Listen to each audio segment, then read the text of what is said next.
Good morning. সকাল সকাল আজকে চলে এসেছি। সকাল না, এখন হচ্ছে ঘড়িতে বাজে প্রায় 11:30। আজকে অনেকটা লেট হয়ে গিয়েছি। আর আজকে কিন্তু একেবারে ক্লাস করে তারপরে এসেছি। কী এঁকেছি অবশ্যই আজকে তোমাদের ভিডিওতে দেখাবো। আর প্রথমেই কিন্তু এই দেখো এখানে নিয়ে চলে এসেছি পেটাই পরোটা আর ঘুগনি। সেটাই এখন খেয়ে ব্রেকফাস্টটা সারবো। সকালবেলা শুধু বিস্কিট খেয়ে একেবারে চলে গিয়েছিলাম ক্লাসে, আর তারপরে এসে কিন্তু আজকে এটাই খাবো। আর আজকে দীপ্তিদিদের জন্যও এনেছি, মানে দীপ্তিদি বলেছিল যে তুই যদি ওদিকে যাস তাহলে এনে দিবি। রাস্তায় এতটা পরিমাণে রোদ, আর কি বলবো, সেই মুহূর্তে আর মনে হচ্ছিল না যে ব্লগ করি, তো করা হয়নি। তো চলো এগুলোকে আমি গুছিয়ে নিয়ে আর খেতে শুরু করে দিই। আর পাচ্ছি না এই গরমে। পরেই দোকান থেকে কিনে আনা ছেঁড়া পরোটা বা পেটাই পরোটা নিয়ে কিন্তু খেতে বসে গেলাম। আর এটা খেতে আমি দুর্দান্ত ভালোবাসি। আর এটা কিন্তু আমি বেশিরভাগ রোববারই খাই। রোববারের সকালটাতে এমন একটা ব্রেকফাস্ট হলে কিন্তু জমে যায়।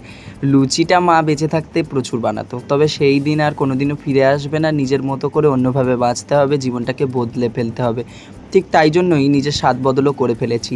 সেই লুচি আর আলুর দম বোধহয় মায়ের হাতের স্বাদটাই সেরা ছিল, তাই সেটাকে আর নিজে রিক্রিয়েট করতে চাই না কখনোই।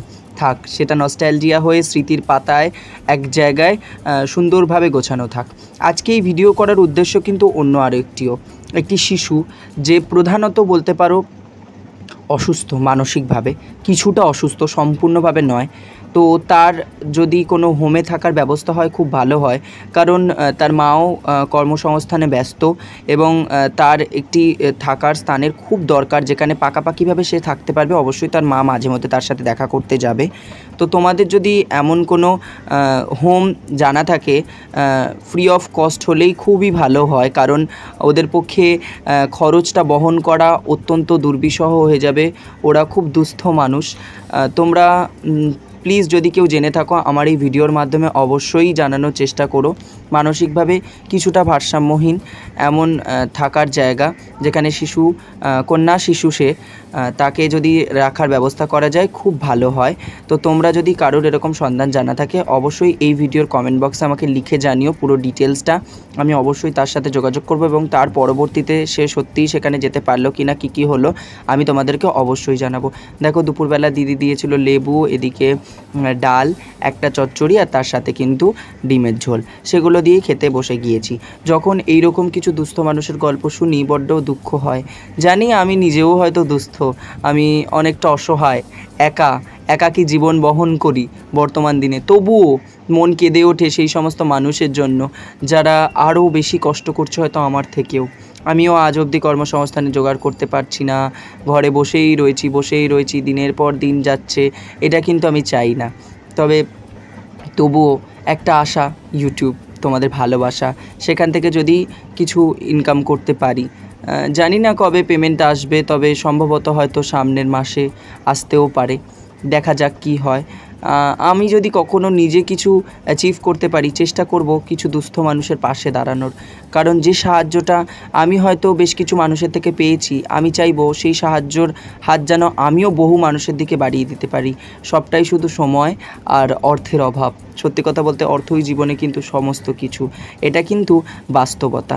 আমরা যতই বলি টাকার মূল্য কতটাই, টাকার মূল্যটাই সব থেকে বেশি। টাকার থেকে বড় এই পৃথিবীতে আর কিছু হতে পারে না, কারণ যার কাছে অর্থ আছে সে সব কিছু কিনে নিতে পারে, সব কিছুতেই সে নিজেকে বিশিষ্ট প্রমাণ করতে পারে এবং মানুষকে সাহায্যও করতে পারে।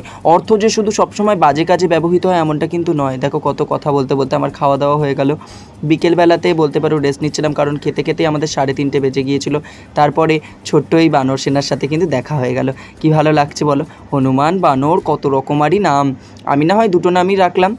আর এই সমস্ত কর্কশরা কিন্তু তাকে বিরক্ত করতে যথেষ্ট পরিমাণে তৎপর হয়ে গিয়েছিল। বেশ কয়েকজন পাড়ার মানুষ তাকে কিন্তু বিভিন্ন ফলাহার দিয়েছিল, যেমন আম, কলা, আরও অন্যান্য নানাবিধি ফল দিয়ে তাকে যথাবিধি নিবেদন করার চেষ্টা করেছিল, প্রসন্ন করার চেষ্টা করেছিল। এই গরমে তীব্র তাপদাহে কতভাবে ঘুরে বেড়াচ্ছে শুধু দুটো খাবারের জন্য। কত দুঃখ লাগে বলো তো। এই যে প্রথমেই একটি গল্প শোনালাম, সেটাতেও কিন্তু তোমরা জানতে পারলে একটি মা তার সন্তানকে মানুষ করার জন্য কতটা খাটছে, কিন্তু সেখানে যদি তোমাদের সাহায্যটা না পায় কী করে হবে বলো। তোমরা কিন্তু অবশ্যই জানিও তোমাদের যদি এরকম কোনো হোম জানা থাকে যেখানে কিছুটা মানসিক ভারসাম্যহীন একটি মেয়ে গিয়ে থাকতে পারবে এবং সেখানে সে সুন্দরভাবে বাঁচতে পারবে। এখানে দেখো তোমাদেরকে আমি দেখাচ্ছি সুন্দর একটা আর্ট, যেটা আজকে আমি গিয়েছিলাম ক্লাসে, সেখান থেকেই আমি করেছি। এটা একটা পোর্ট্রেট, আর যেটা প্রথমে দেখালাম সেটা একটা সিনারি। বিকেল বিকেল হয়ে গিয়েছে প্রায়, এবং আমি তোমাদেরকে ভাবলাম যে একটুখানি দেখিয়ে দিই আমি আজকে কি কি ড্র করেছি। তো চলো দেখা যাক। আজকে আমি এই পোর্ট্রেটটা ড্র করেছি, জানি না তোমরা কতটা দেখতে পাচ্ছ, কিন্তু এই যে এই পোর্ট্রেটটা আমি ড্র করেছি।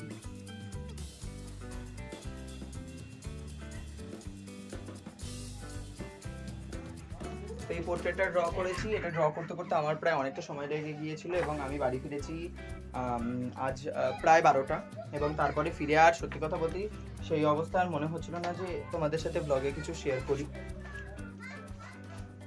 তো দাঁড়াও, এখানে কিছু দেখাই। আরও একটা ড্র করেছি আজকে আমি, সেটাই তোমাদেরকে একটু দেখাবো। এই দেখো, এটা কিন্তু পুরোটা একটা কালার হওয়ার পরে অন্যরকম লাগবে, যদিও এই স্কেচের কাজটা তোমাদের হয়তো অতটাও এই মুহূর্তে ভালো লাগবে না। এই দেখো, দেখতে পেয়েছো? তো এই কাজটা তোমাদের একদম অন্যরকম লাগবে। তো ওটা কালার হওয়ার পরে অবশ্যই তোমাদের নেক্সট উইকে আমি শেয়ার করবো কেমন হলো। আর এটাও তোমরা তো দেখতেই পেলে কেমন লাগছে। অবশ্যই কিন্তু আমাকে কমেন্টে জানিও, বেশ ভালো লাগছে আমার দেখতে নিজেরও। চলো এরপরে আমি কি কি করছি তোমরা দেখতে থাকো। সন্ধে হতেই দীপ্তিদিদের বাড়িতে গিয়ে তো অবাক, দীপ্তিদি আমার ভিডিও মন দিয়ে এত দেখছে যে আমি দূর থেকে ভিডিও করতে করতে এসে পাশে যে বসে পড়েছি সেই হুঁশটুকুও নেই সত্যি কথা বলতে। আসলে প্রথম থেকে এই মানুষটা আমাকে বড্ড সাপোর্ট করেছে, বড্ড দেখতো আমায়, আজও সেইভাবে যে দেখে এটাই আমার জন্য আনন্দের। কতটা মিষ্টি হাসি দিলাম দেখো বলো তো। তারপরে রাত্রেবেলা যা যা খাবার ছিল, যেমন ডিম ভুজিয়া, সাথে একটি চচ্চড়ি, ডিমটা যদিও এখন খাইনি, এই সমস্ত কিছু দিয়েই খাওয়া দাওয়াটা রাত্রে সেরে ফেললাম। তো দিনের প্রায় একদম শেষ করে ফেলেছি সব কিছু। What about a day. আমি সকাল থেকে তোমাদেরকে এবার বলতে থাকি। সকালবেলা ঘুম থেকে উঠেই কিন্তু আমি কোনো রকম ক্যামেরা অন করার সময় পাইনি, চলে গিয়েছিলাম আমার আর্ট ক্লাসে। আর আর্ট ক্লাস থেকে বাড়ি ফিরলাম, বাড়ি ফেরার পরে কিন্তু আমি চলে গিয়েছিলাম, তোমরা যেরকমটা দেখতে পেয়েছো যে আমার আর্ট ক্লাস শেষ হয়েছে 8টা থেকে প্রায় 11:30। 11:30টার পরে আমি কিছু ফোন কল অ্যাটেন্ড করি বাইরে বেরিয়ে, কারণ কিছু অর্ডার আসার ছিল। সেই অর্ডারগুলো ঠিকঠাক মতো এলো কি না, যদিও সেই পার্সেলগুলো একটা আমার না, পাশের বাড়ি মানে আমার জেঠুর ছেলে অর্থাৎ আমার দাদার। তো পাশের বাড়িতে আসার কথা ছিল, জেঠুরা যেখানে থাকে, তো সেখানে দাদা ফোন করেছিল যে ঠিকঠাক মতো অর্ডারগুলো এলো কিনা বা কখন আসবে, সে তাদের একটু আর্জেন্ট ছিল অর্ডারগুলো নেওয়ার জন্য। তো সেই জন্য সেখানে কিছু কলস এলো, তারা কল অ্যাটেন্ড করলো। তারপরে আফটার দ্যাট তারা কল অ্যাটেন্ড করার পরে আমি সেখান থেকে ভাবলাম যে একটু পেটাই পরোটা খাবো, কারণ অত দেরি করে বাড়ি ফিরছি আর কী বা খাবো সেই সময়। তো আমি ভাবলাম যে ঠিক আছে চলো ওখানেই যাওয়া যায়। তো পেটাই পরোটা আনতে গিয়ে ভাবলাম কি আমাকে পূজা দি অর্থাৎ দীপ্তিদি বলেছিল যে আমাকে আনতে।